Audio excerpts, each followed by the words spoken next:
Mobile number আছে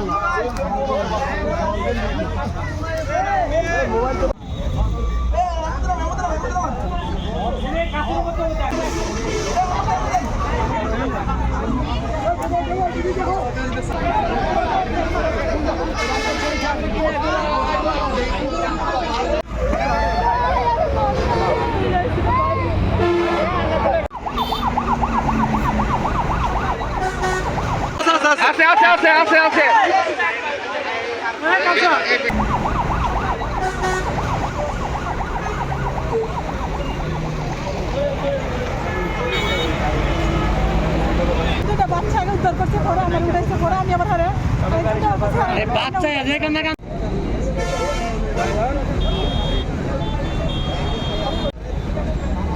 মানুষ মারা গেছে না ঢাকামুখী একটি দোয়েল পরিবহন নিয়ন্ত্রণ হারিয়ে পাশের খাদে পড়ে যায়। ফায়ার সার্ভিস টিম আসছে, আমাদের উদ্ধার কার্যক্রম অব্যাহত আছে। তারপরে আমরা আসলে জানতে পারবো।